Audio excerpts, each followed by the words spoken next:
था कि बरार की स्थापना जो थे किया फतेह उल्लाह इमाद शाह ने किया, और इस वंश को इमाद शाही अर्थात बरार के संस्थापक को इमाद शाही के नाम से भी जानते हैं। इसकी राजधानी थी एलिचपुर, और 1574 ईस्वी में अहमदनगर ने बरार को जीतकर अपने राज्य में मिला लिया। तो बरार का यह सफर 1574 में समाप्त हुआ। अब आते हैं इसके बाद हम लोग बीजापुर।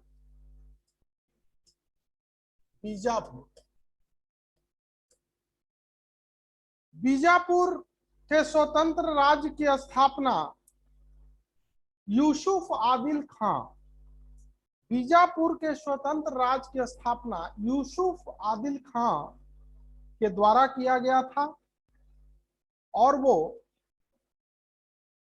इसकी राजधानी जो थी वो नौरसपुर थी। राजधानी नौरसपुर। संस्थापक यूसुफ आदिल खां। ये संस्थापक थे बीजापुर के स्वतंत्र राज्य का। राजधानी थी नौरसपुर, और इस वंश को आदिल शाही कहा जाता था, आदिल शाही वंश। इस वंश को आदिल शाही वंश के नाम से जाना जाता है। बीजापुर का दक्कन के इतिहास में महत्वपूर्ण स्थान है। बीजापुर का दक्कन के इतिहास में महत्वपूर्ण स्थान है, क्योंकि बीजापुर में कुछ महत्वपूर्ण शासक भी हुए जिन्होंने अनेक ऐसे कार्य किए जिसने दक्कन की न केवल राजनीति को बल्कि दक्कन के सांस्कृतिक और सामाजिक जीवन पर भी अपना प्रभाव डाला है। तो आइए हम उसको देखेंगे। तो इसके संस्थापक का नाम यूसुफ आदिल खां था। यूसुफ आदिल खां के बाद बीजापुर का जो शासक हुआ उसका नाम था इब्राहिम आदिल शाह। इब्राहिम आदिल शाह बीजापुर का शासक बना। इब्राहिम आदिल शाह के समय की महत्वपूर्ण घटना थी, तो इसने फारसी के स्थान पर उर्दू को अपनी राजभाषा बनाया। इब्राहिम आदिल शाह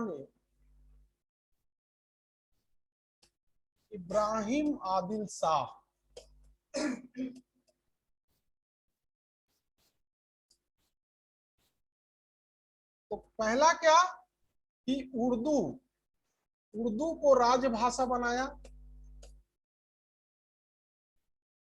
आप लोग जान लीजिए उस समय उर्दू नाम नहीं था इसका, उसको उस समय दक्कनी हिंदवी कहा जाता था। दक्कनी हिंदवी, उर्दू को राजभाषा बनवाया जो दक्कनी हिंदवी के नाम से जाना जाता था।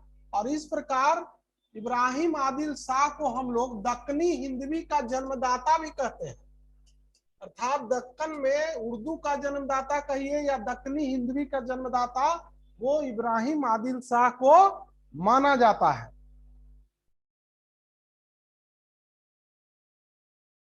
इब्राहिम आदिल शाह के विद्वता का परिचायक है कि इसने दक्कनी हिंदवी की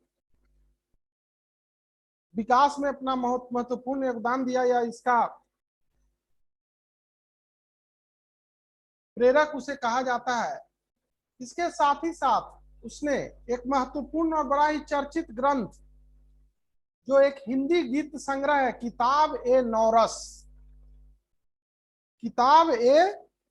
नौरस की रचना की थी। किताब ए नौरस क्या है? तो हिंदी गीतों का संग्रह है किताब ए नौरस, जिसकी रचना इब्राहिम आदिल शाह के द्वारा किया गया था। इसने नौरसपुर नामक नगर की भी स्थापना की थी। अब आते हैं इब्राहिम आदिल शाह के बाद उसका पुत्र अली आदिल शाह। इब्राहिम आदिल शाह के बाद उसका पुत्र अली आदिल शाह राजा बना, सुल्तान बना अली आदिल शाह। अली आदिल शाह, अली आदिल शाह भी एक अच्छे सुल्तान के रूप में माना जाता है।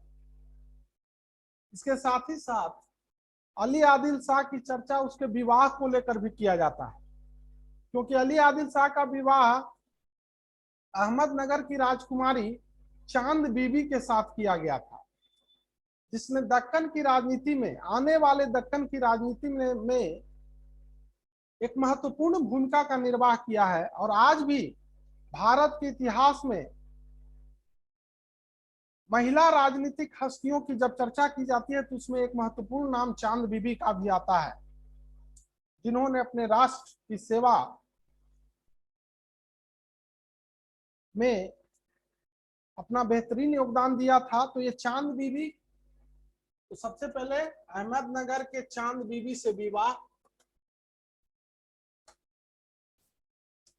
चांद बीबी से विवाह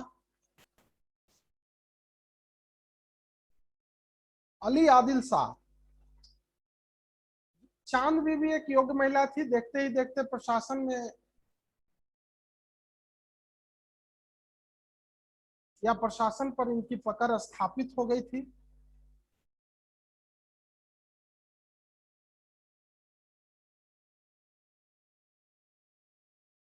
अब आते हैं इब्राहिम आदिल शाह द्वितीय। इब्राहिम आदिल शाह द्वितीय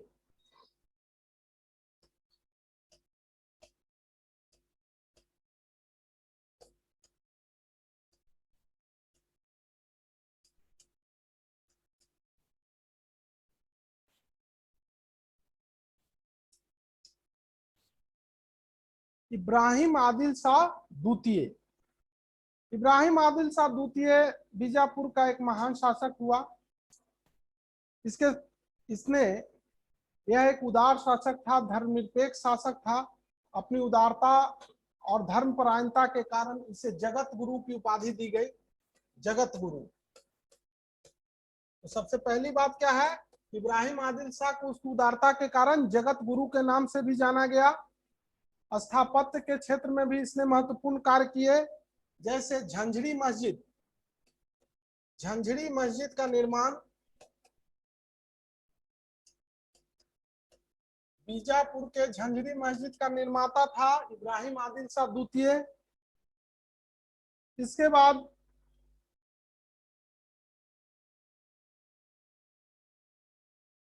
उसका पुत्र मोहम्मद आदिल शाह शासक बना। इब्राहिम आदिल शाह के बाद मोहम्मद आदिल शाह शासक बना, जिसने बीजापुर में एक गोल गुम्बद का निर्माण करवाया था। बीजापुर में गोल गुम्बद का निर्माण करवाया था इब्राहिम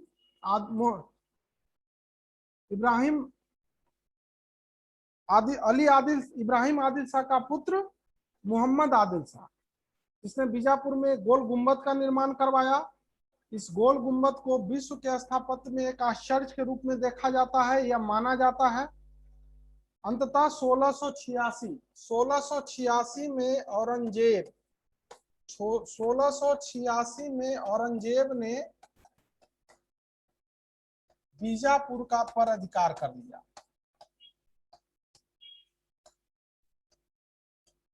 इस प्रकार बीजापुर का के स्वतंत्र इतिहास का की समाप्ति होती है 1686 में, जब औरंगजेब ने उस पर मुगल साम्राज्य का नियंत्रण स्थापित किया।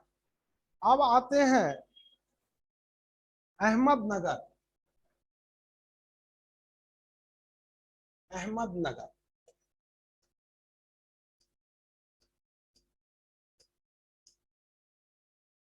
अहमदनगर की स्थापना मलिक अहमद मलिक अहमद नामक एक सरदार द्वारा 1490 में किया गया था। इसकी राजधानी थी अहमदनगर या जुन्नार, जो कहिए जुन्नार। और मलिक अहमद ने जिस वंश की स्थापना की उसे निजाम शाही,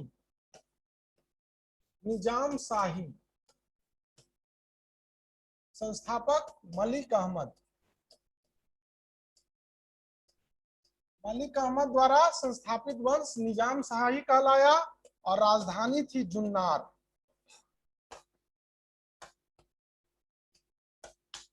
ठीक है, तो अहमदनगर का ये पहला जो इसके विषय में ये जानकारी है कि इसकी स्थापना मलिक अहमद ने किया, या निजाम शाही वंश के नाम से जाना जाता है।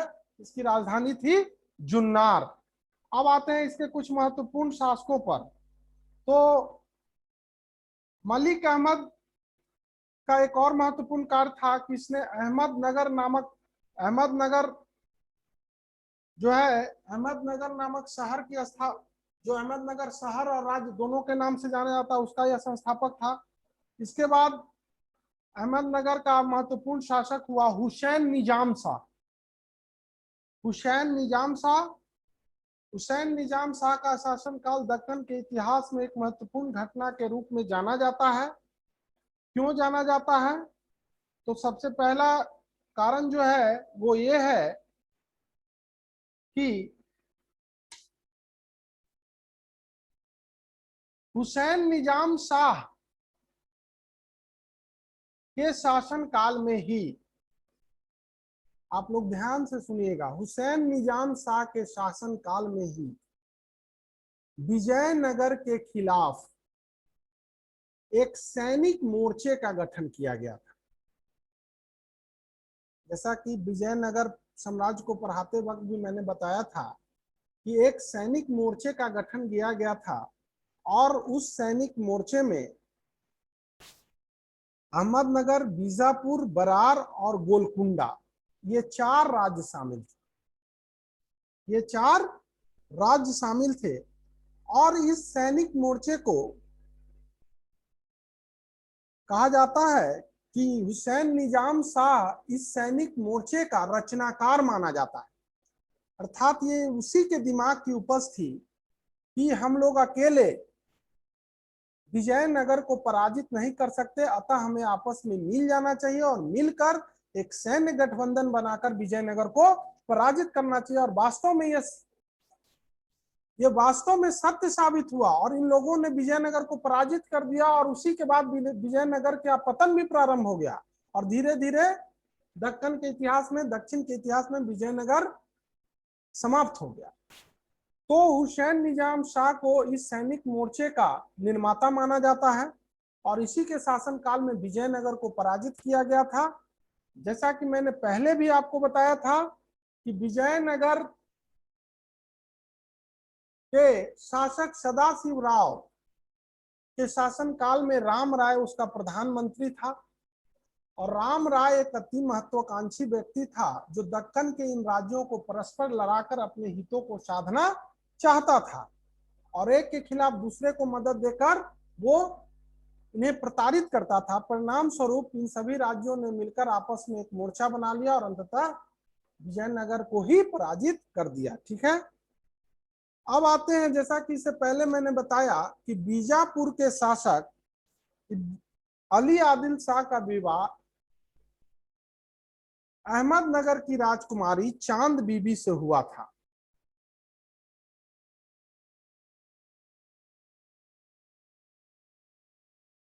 अली आदिल शाह, बीजापुर शासक अली आदिल शाह की मृत्यु के पश्चात चांद बीबी अपने स्वदेश अर्थात अहमदनगर वापस लौट आई और अहमदनगर की राजनीति में एक महत्वपूर्ण भूमिका का निर्वाह किया। सबसे बड़ी बात है कि इन्होंने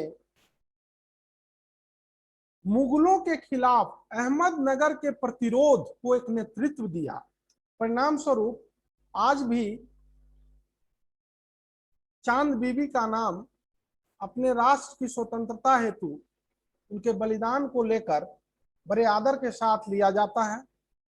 इसी समय अहमदनगर की राजनीति में एक अन्य व्यक्ति का भी प्रादुर्भाव होता है, उसका नाम है मलिक अंबर। मलिक अंबर मलिक अंबर मूलतः अफ्रीका का रहने वाला था। मलिक अंबर मूलतः अफ्रीका का रहने वाला था और यह एक दास था। बाद में अहमदनगर ने इसे इसकी योग्यता से प्रभावित होकर वजीर बनाया और अहमदनगर के वजीर के रूप में मलिक अंबर ने जिस योग्यता और क्षमता का परिचय दिया वह अद्वितीय माना जाता। उसके विषय में हम कुछ यहाँ आपको बताना चाहेंगे। तो जैसा कि आगे चलकर आप लोग देखिएगा, पढ़ाएंगे भी हम आप लोगों को, कि दक्कन में छापामार मुगलों के खिलाफ इसने एक छापामार युद्ध पद्धति प्रारंभ की, जिस युद्ध पद्धति को उत्तर में शिवाजी महाराणा प्रताप जैसे लोगों ने शुरू किया था। उस छापामार युद्ध पद्धति को दक्कन में मलिक अंबर ने मुगलों के खिलाफ प्रयोग किया। छापामार युद्ध पद्धति एक ऐसी पद्धति होती है जिसमें शत्रु को सामने सामने आकर मैदानी जंग में या मैदान में उसका सीधे सीधे उससे दो दो हाथ नहीं किए जाते, बल्कि एक स्ट्रेटजी के तहत,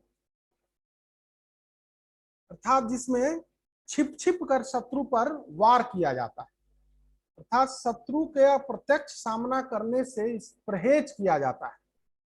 और इसके तहत मलिक अंबर ने इस युद्ध पद्धति का दक्कन में प्रयोग किया और दक्कन में मलिक अंबर ने इसके द्वारा मुगलों को काफी क्षति भी पहुंचाया। तो ये एक उसकी महानता या को दर्शाता है। दूसरा, मलिक अंबर को दक्षिण का टोडरमल, मलिक अंबर को दक्षिण का टोडरमल कहा जाता है। इसके बाद मैं मुगल सल्तनत ही पढ़ाऊंगा आप लोगों को। और मुगल सल्तनत में अकबर का काल था, जब अकबर का एक प्रसिद्ध मंत्री टोडरमल थे, जिन्होंने जो भूमि व्यवस्था के क्षेत्र में, टोडरमल जो थे वो भूमि बंदोबस्त या भूमि व्यवस्था के क्षेत्र में उन्हें काफी महारत हासिल थी। उन्होंने भूमि के क्षेत्र में अनेक प्रयोग किए थे, जिससे राज्य किसान दोनों का फायदा हुआ था। और आज भी टोडरमल की भूमि व्यवस्था का अध्ययन किया जाता है। तो मलिक अंबर को दक्षिण का या दक्कन का टोडरमल भी कहा जाता था, क्योंकि उसने भूमि व्यवस्था के क्षेत्र में महत्वपूर्ण सुधार किए थे। उसने दक्कन में रैयतवारी प्रथा को लागू किया था। रैयतवारी प्रथा अर्थात जमीन पर रैयतों को सीधे अधिकार प्रदान किया था और रैयतों को सरकार के प्रति जवाबदेह बनाया था, अर्थात रैयत और सरकार के बीच सीधा संबंध की स्थापना की थी। और ये इसके लिए मलिक अंबर को दक्कन में याद किया जाता है। इसी प्रकार उसने भूमि को ठेके पर देने की प्रथा को भी समाप्त किया था, इसीलिए मलिक अंबर को दक्कन का टोडरमल भी कहा जाता है। अब आते हैं गोलकुंडा। गोलकुंडा, और एक बात मैं आप लोगों को और भी बता देता हूं कि अहमदनगर को 1636 ईस्वी में मुगल सम्राट शाहजहां ने जीत अहमदनगर पर विजय प्राप्त किया और इस पर विजय प्राप्त करके इसे अपने साम्राज्य में मिला लिया। तो इस प्रकार अहमदनगर का पतन हो गया और अहमदनगर मुगलों का एक हिस्सा बन गया। अब आते हैं गोलकुंडा।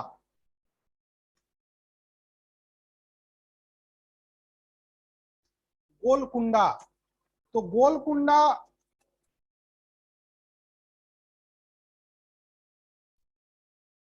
जो था,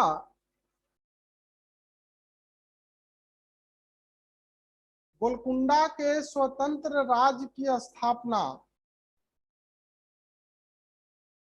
गोलकुंडा के स्वतंत्र राज्य की स्थापना मोहम्मद कुली शाह के द्वारा किया गया था। गोलकुंडा संस्थापक मोहम्मद कुली शाह। गोलकुंडा को कुतुब शाही, मोहम्मद कुली शाह के वंशज को कुतुब शाही के नाम से भी जाना जाता था। गोलकुंडा का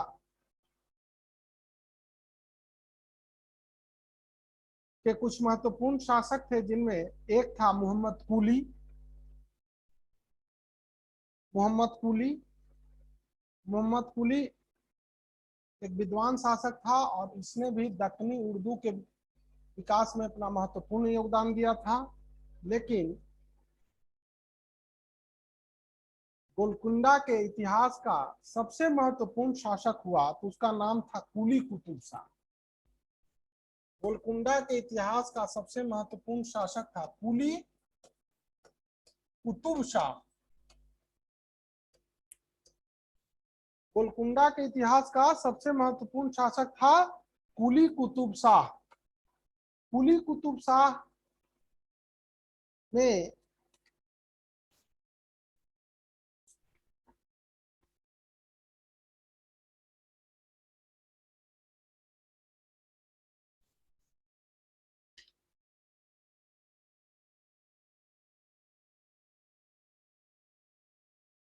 कुली कुतुब शाह का शासनकाल विद्या एवं विद्वानों के संरक्षण की दृष्टि से काफी अविस्मरणीय था और इसने गोलकुंडा को बौद्धिक या गोलकुंडा को एक बौद्धिक क्रीड़ा स्थल के रूप में इसने स्थापित किया, जहां विद्वानों का जमावड़ा होने लगा और विद्वानों का जमावड़ा होता था। तो ये था। दूसरी जो बात थी वो गोलकुंडा को लेकर है, और आज भी आप लोग पढ़िएगा कि गोलकुंडा जो था वो भारत में या उस समय भी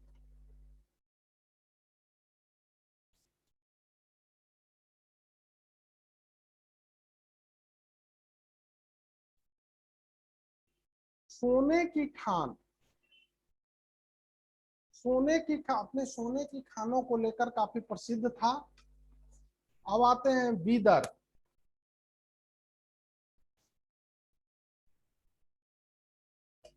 बीदर बीदर की स्थापना मोहम्मद अली बरीद, बीदर के संस्थापक अली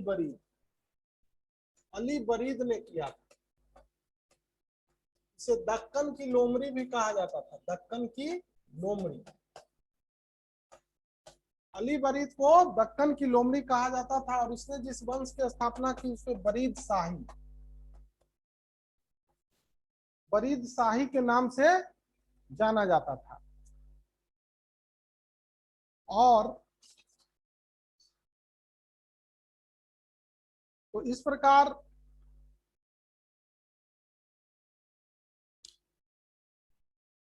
1618 में बीजापुर ने इस राज्य पर अधिकार कर लिया और बीदर बीजापुर का एक प्रांत बन गया या उसके अधीन हो गया। तो ये थे अहमद बहमनी साम्राज्य। और बहमनी साम्राज्य को पश्चात जो 5 छोटे छोटे राज्यों की स्थापना की गई थी उसके विषय में यहाँ मैंने आपको बताया। अब मैं यहाँ से आगे बढ़ूंगा और एक नया टॉपिक यहाँ मैं शुरू कर रहा हूँ। कितना समय है?